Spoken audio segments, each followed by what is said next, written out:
encoding an image into audio, also known as steganography, also known as audio watermarking. We're going to be putting the Olin logo, which actually a binary bitmap of the Olin logo that looks like that, into Tom's Diner. At least the first couple seconds of it, and Apoorva's going to tell you how. Alright, so first we need to load the audio and the image, and the audio, we just take one channel, which was the left channel, but you can encode both. And then we read the image file, and we take a single color channel from that. And if the color in that channel is 0, then we call that a white pixel. If it has any other value, we map it to 1, which is a black pixel. Then we need to take the audio vector that we get out of reading that left channel and break it into chunks, so we have essentially a 4-dimensional array, or a matrix of matrices, where each of the inner matrices corresponds to a pixel of the image. And then we can slightly modify each one of those matrices based on the value of that pixel. So how we do that is we perform SVD on each of the chunks. Once we get the singular values, we can modify that slightly. So the idea behind that is we can change each, based on the pixel in the image, we'll modify the singular value slightly.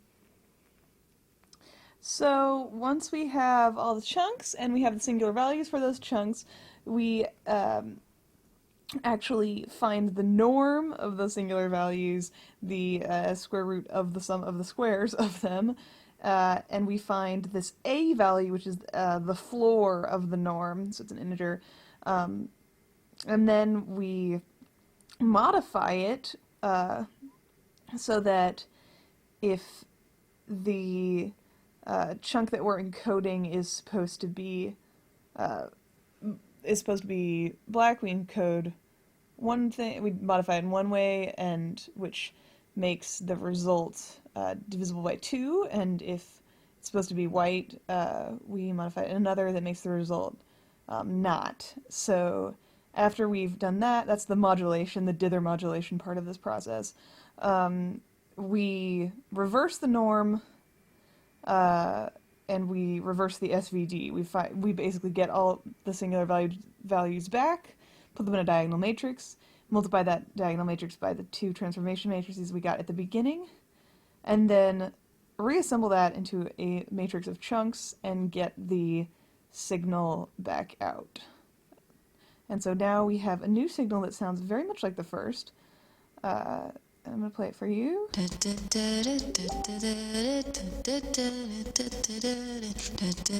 And actually, most of the distortion that you hear, all the distortion you hear, is the fact that we sampled only the left side at the beginning.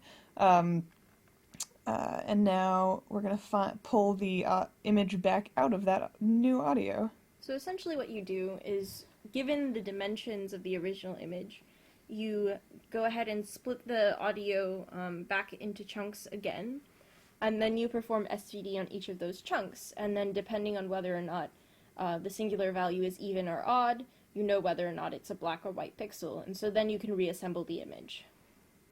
Great, and so we have also a script that does that, and what it outputs is there, the Olin logo. So you can see there are some differences pretty clearly, and what that stems from is the rounding has issues with the edge pixels, so we recommend leaving a 1 pixel border on each side with data that you don't care about, so that all your data is preserved. And also, because we had extra zeros at the end of our audio, that results in this black bar artifact at the bottom. Yep, so that's how you encoded image into audio, and feed all the conspiracy theorists. Thanks for watching!